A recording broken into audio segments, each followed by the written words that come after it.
ఆ రోజు మొదటి దశలో భాగంగా 49 పునరావాస కేంద్రాలు 2025కు పూర్తి అవుతాయి. ఇంకో పక్క ఆ రోజు కట్టినటువంటి ఇండ్లు కూడా మధ్యలో ఆపేస్తే దానికి కూడా రేట్లు పెరిగిపోయి అదనంగా భారం పడే పరిస్థితికి వచ్చింది.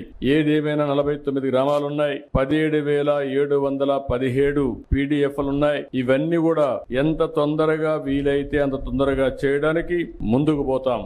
ఇప్పుడే మిత్రులు ఒక విషయం చెప్పారు, కొంతమంది పేర్లు కూడా డిలీట్ అయినాయి, బయట పోతే అవన్నీ కూడా ఇవ్వడం లేదని చెప్పి అడ్మినిస్ట్రేషన్ కి చాలా స్పష్టంగా ఆదేశాలు ఇస్తున్నా. జెన్యూన్ గా ఉండే ప్రతి ఒక్క పైసా కూడా మీకు పే చేస్తాం, ఎక్కడ దానికి అనుమానం అవసరం లేదు. కానీ అదే సమయంలో కొంతమంది మోసం చేసే వ్యక్తులు కూడా ఉంటారు. అలాంటి వాళ్ళ పట్ల అప్రమత్తంగా ఉండండి. ఇది గవర్నమెంట్ ఆఫ్ ఇండియా ఇచ్చే ప్రాజెక్టు. డాక్యుమెంటరీ ఎవిడెన్స్ కరెక్ట్ గా లేకపోతే మనం గాని ఎక్కడన్నా అన్ని బాగా జరిగి ఒక చిన్న విషయంలో ఎక్కడన్నా తప్పు జరిగినా అది టెక్నికల్ గా కావచ్చు, లేకుంటే ఏ విధంగా తప్పు జరిగినా మళ్ళా మనందరికి చెడ్డ పేరు వస్తుంది, ప్రాజెక్ట్ కి ప్రమాదం వస్తుంది. ఈ విషయం మీరు గుర్తుపెట్టుకోవాల్సిన అవసరం ఉంది. 5 సంవత్సరాలు ప్రాజెక్టు డబ్బులు ఖర్చు పెట్టలేదు, వచ్చిన డబ్బులు డైవర్ట్ చేశారు. దానివల్ల మీరు చూస్తే ఈ రోజు పునరావాస కార్యక్రమాలన్నీ మళ్లీ కొత్తగా టెండర్లు పిలిచాం. ఈ రోజు సిమెంట్ రేటు పెరిగింది, ఖర్చులు పెరిగాయి, ఎప్పటికప్పుడు ఇన్ఫ్లేషన్ ఉంటుంది.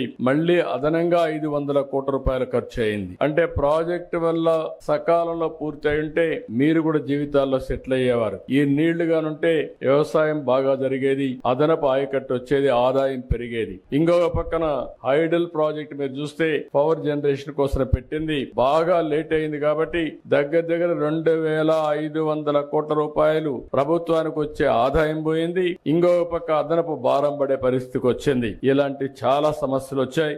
ఏదేమైనా ఒకటే హామీ ఇస్తున్నా, 2027కి పునరావాసం పూర్తి చేయాలని ఒక సంకల్పంతో ముందుకు పోతున్నాం. కానీ వీలైతే ప్రాజెక్ట్ నీళ్లు వదిలిపెట్టే ముందే మీ అందరికీ పునరావాసం ఇచ్చి తర్వాత ప్రాజెక్ట్ నీళ్లు వదిలిపెడతామని చెప్పి కూడా నేను మీకు తెలియజేస్తున్నా. అందుకనే ఒక టార్గెట్ పెట్టుకొని 2027 డిసెంబర్ కి ప్రాజెక్టు పూర్తి అయ్యుంటే 2026 డిసెంబర్ కి మీ అందరికీ పునరావాసం కల్పించే కార్యక్రమానికి శ్రీకారం చుట్టమని ఆఫీసర్లందరినీ కోరుతున్నా. వాళ్ళకి కావాల్సిన స్టాఫ్ ఇస్తాం, మనుషులు ఇస్తాం. కలెక్టర్స్ ఇక్కడే ఉన్నారు, సెక్రటరీ గారు ఇక్కడే ఉన్నారు. వారికి ఒకటే ఆదేశాలు ఇస్తున్నా, ఎక్కడ కూడా ఒక్క వ్యక్తి కూడా మిస్ కావడానికి వీలు లేదు. రెండోది, ఎక్కడ ఒక్క రూపాయి కూడా దుర్వినియోగం కావడానికి వీలు లేదు. ఎవరైనా సరే పైరవికారులు గాని దళారులు గాని ఎలాంటి వ్యక్తులు కూడా ఇక్కడ ప్రమేయం లేకుండా చేసే బాధ్యత మీది.